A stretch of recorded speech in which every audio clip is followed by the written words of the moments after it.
Hello students, welcome back to Living with Chemistry. I hope you all are fine and doing good with your studies.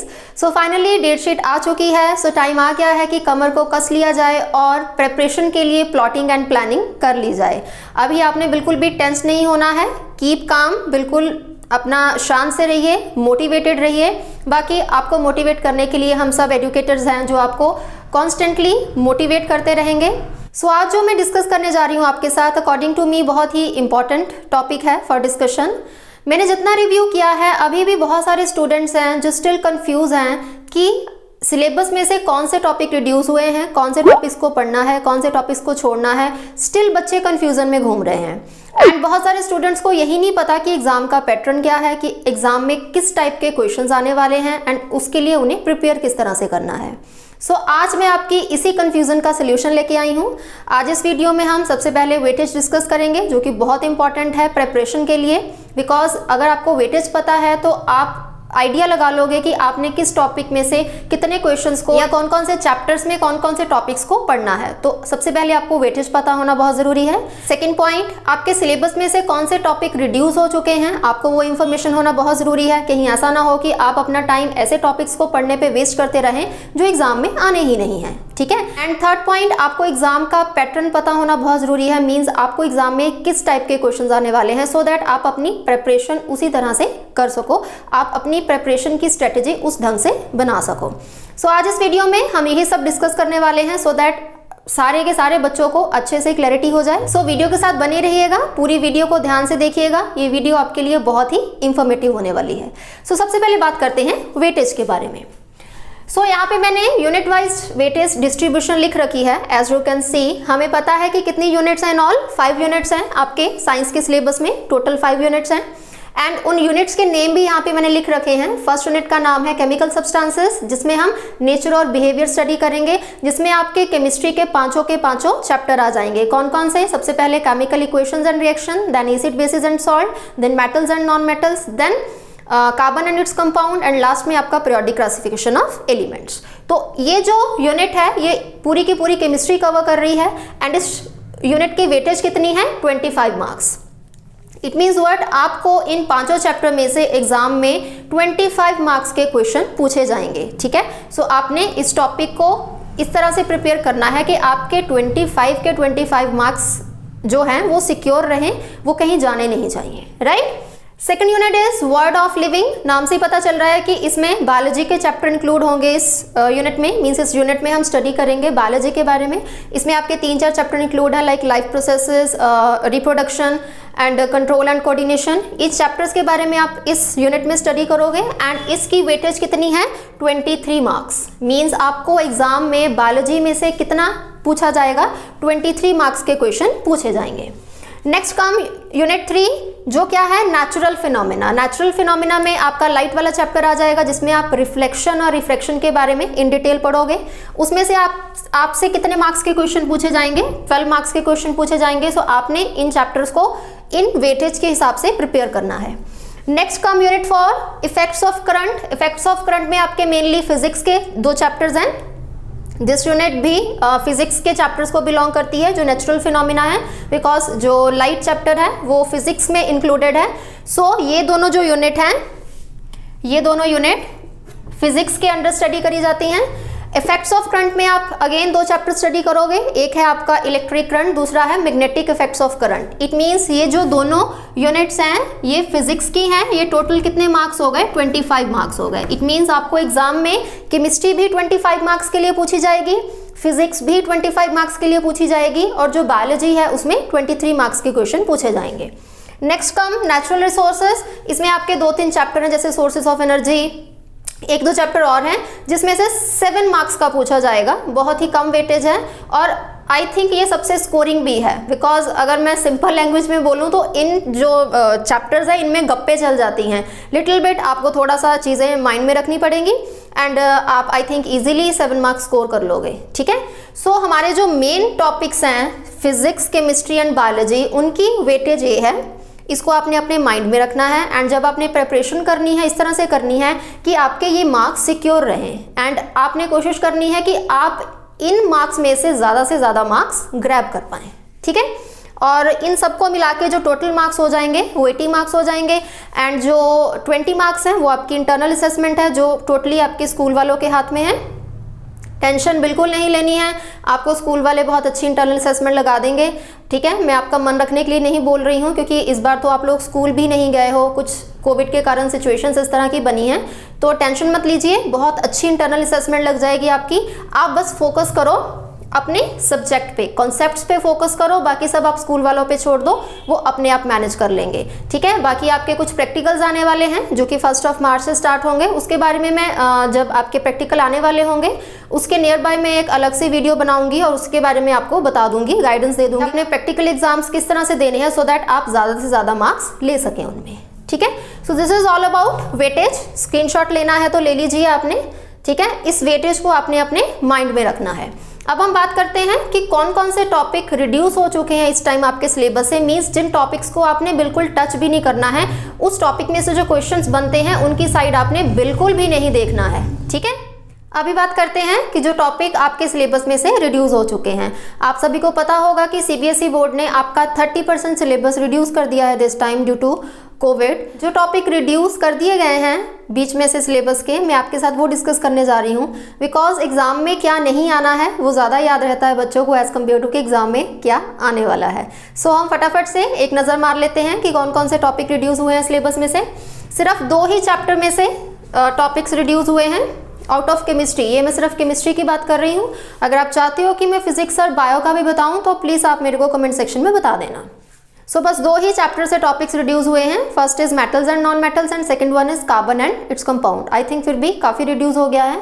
And आपका जो chapter number 1 है chemical equations and reactions, वो आपने पूरा का पूरा करना है, सारे टॉपिक पढ़ने हैं उसमें से। एसिड बेस सॉल्ट में से सारे के सारे टॉपिक स्टडी करने हैं। And periodic classification of element से भी सारे के सारे टॉपिक्स आपने कवर करने हैं। सो मेटल और नॉन मेटल में से आपने इसकी जो बेसिक मेटलर्जिकल प्रोसेसेस है, मींस जो मेटलर्जी वाला टॉपिक है मेटल्स और नॉन मेटल्स वाले चैप्टर में, वो आपने बिल्कुल नहीं पढ़ना है। एंड करोजन और उसकी प्रिवेंशन के लिए जो मेथड है, सॉरी यहाँ पे प्रिवेंशन आएगा नॉट प्रिपरेशन,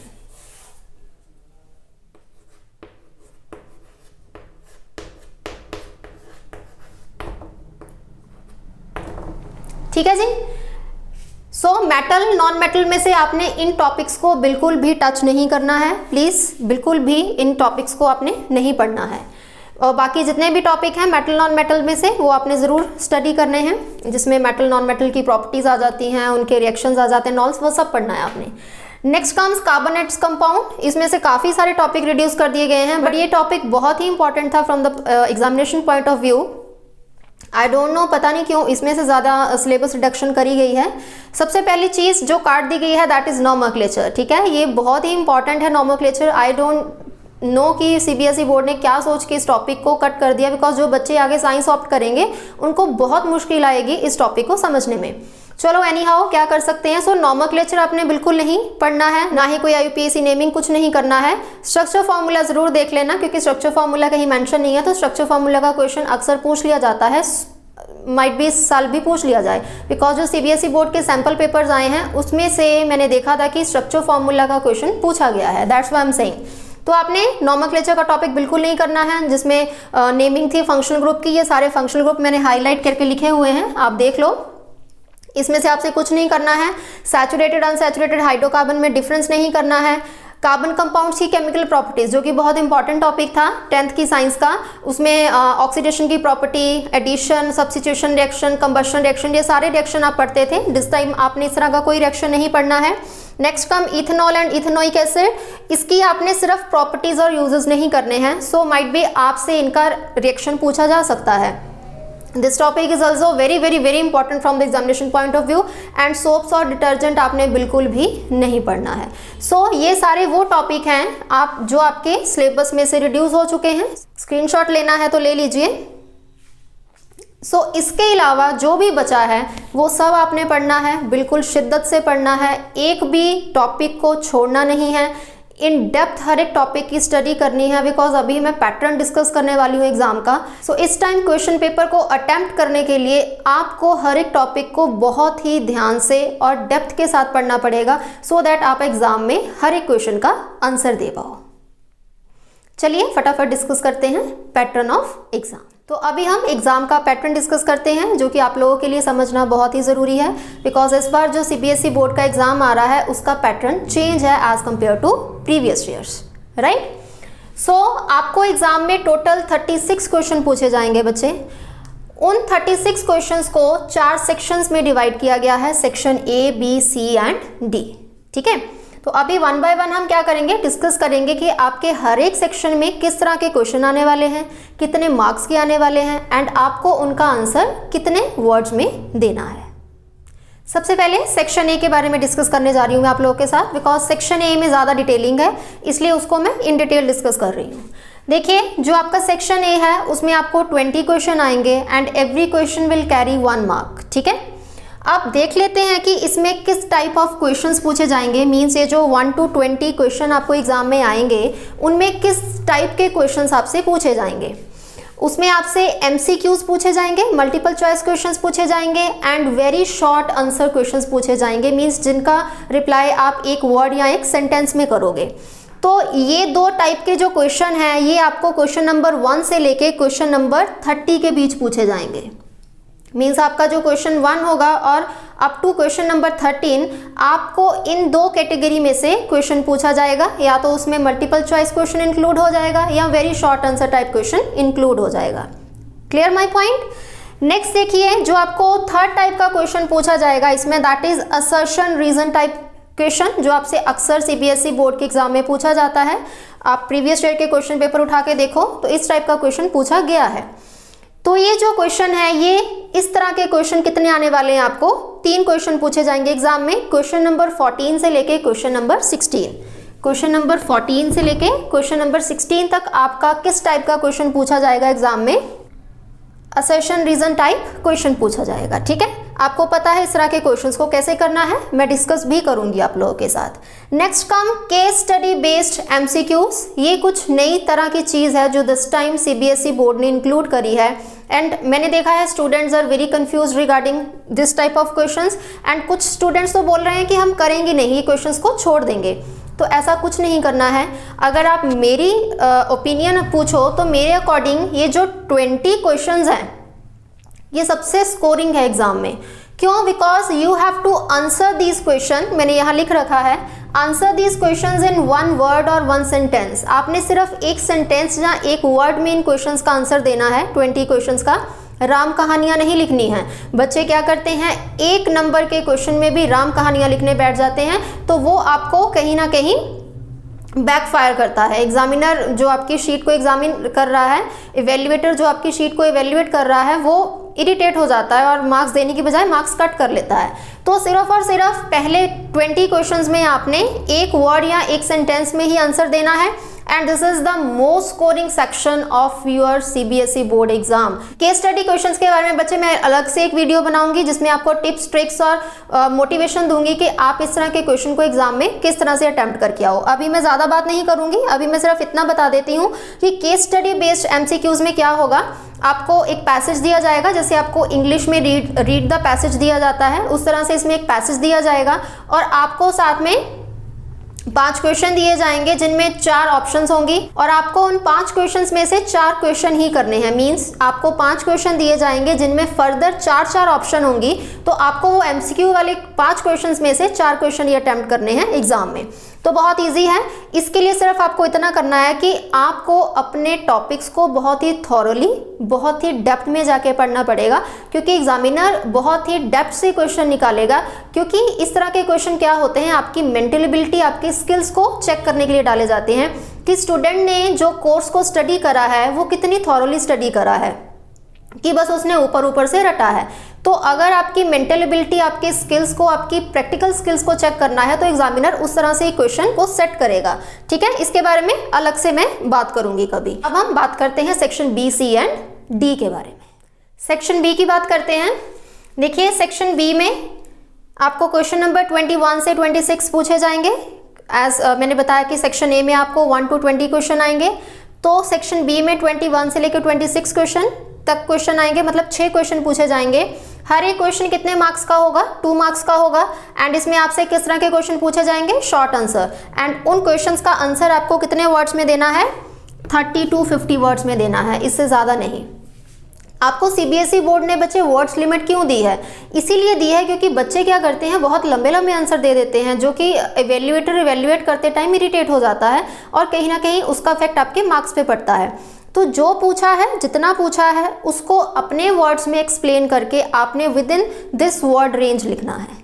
ठीक है, ये आपको टैलेंट तब आएगा जब आप अपने सैम्पल पेपर्स का, प्रीवियस ईयर क्वेश्चन पेपर्स को अटेम्प्ट करना स्टार्ट करोगे। सो व्हाइल अटेम्प्टिंग आपको ये टैलेंट आ जाएगा कि आपने कैसे अपनी बात को कम वर्ड्स में कहना है। Next come section C. Section C में आपको क्वेश्चन नंबर 27 से लेके 33 पूछे जाएंगे। मीन्स इन ऑल आपको 7 क्वेश्चन पूछे जाएंगे इसमें। एंड हर एक क्वेश्चन कितने मार्क्स का होगा? 3 मार्क्स का होगा। एंड इसमें भी आपको शॉर्ट आंसर क्वेश्चन ही आएंगे। मीन्स उस क्वेश्चन को आपने 3 मार्क्स के हिसाब से आंसर बना के लिखना है। एंड इसमें वर्ड लिमिट जो क्या है वो 50 to 80 वर्ड्स है। देखो 2 मार्क्स का था, सिर्फ 30 से 50 वर्ड्स में लिखना था। 3 मार्क्स हो गए हैं तो 50 to 80 वर्ड्स में ही आपने अपने आंसर को कंप्लीट करना है। Next come section D. Section D में आपको 34 से लेके 36 क्वेश्चन पूछे जाएंगे। एंड हर एक क्वेश्चन कितने मार्क्स कैरी करेगा? 5 मार्क्स कैरी करेगा। और ऑब्वियसली इसमें आपको लॉन्ग आंसर क्वेश्चंस पूछे जाएंगे। 5 मार्क्स कैरी कर रहा है तो ऑब्वियसली क्वेश्चन लॉन्ग होगा। एंड इसमें आपको जो आंसर देना है वो विद इन 80 to 120 वर्ड्स देना है। ठीक है, हो सकता है कि आपको एक क्वेश्चन में कुछ पार्ट्स पूछ लिए जाएं। अक्सर ऐसा ही होता है कि एक लॉन्ग क्वेश्चन में 3, 4, 5 पार्ट पूछ लिए जाते हैं, तो घबराने की जरूरत नहीं है। हो सकता है कि आपको 5 मार्क के क्वेश्चन में भी 1 वर्ड वाला आंसर ही आया हो। आपको ऐसे 5 क्वेश्चन पूछ लिए जाएं जिनमें सिर्फ आपको एक 1 वर्ड में आंसर देना है, तो आपको 5 नंबर पूरे मिलेंगे। उसमें आपने ऐसे नहीं देखना कि अब 120 वर्ड्स कैसे पूरे करूं, ये तो 5 वर्ड्स में ही आंसर आ गया। ठीक है, उस तरह से नहीं सोचना है। So this is all about your exam pattern.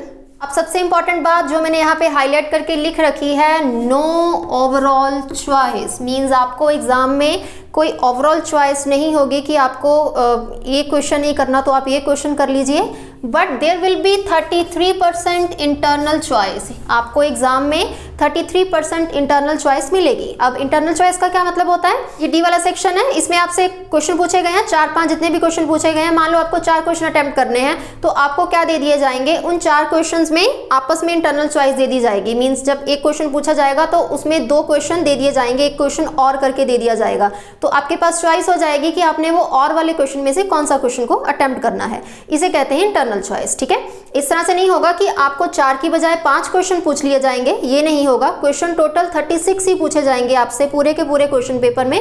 हाँ, बट ये हो सकता है कि क्वेश्चंस के बीच में इंटरनल चॉइस आपको दे दी जाए, वो भी बेनिफिशियल ही है, उसमें भी कोई नुकसान नहीं है। हमें तो चॉइस चाहिए, जहां मर्जी दे दो, चाहे बाहर दे दो चाहे अंदर दे दो। ठीक है, so this is all about your weightage of marks, your reduce topics and the exam pattern. ये आपके लिए जानना बहुत ज़रूरी है। अगर आपको पहले नहीं पता था, पता चल चुका है, तो प्लीज़ इस पर थोड़ा सा फोकस कीजिए। इस तरह से अपनी प्रेपरेशन स्ट्रेटजी बनाइए सो दैट कि ये चीज़ों को आप साथ लेकर बहुत अच्छे मार्क्स स्कोर कर सको। ठीक है, और सेकंड बात मैं कहना चाहूँगी कि अपडेट शीट आ गई है, तो प्लीज़ आपने बिल्कुल भी पैनिक नहीं होना है, रिलैक्स रहिए, बस अपनी स्टडीज़ पे कंसंट्रेट करिए, अच्छे से हर एक टॉपिक को प्रिपेयर करिए। आपका एग्ज़ाम बहुत अच्छा होने वाला है, आप बहुत ही अच्छे मार्क्स लेके पास हो जाओगे। So no need to worry at all, right. So आज की वीडियो को मैं यहीं पे सम अप करती हूँ। मिलूंगी फिर आपसे नेक्स्ट वीडियो में। Till then stay tuned, keep studying, keep supporting and thanks for watching this video.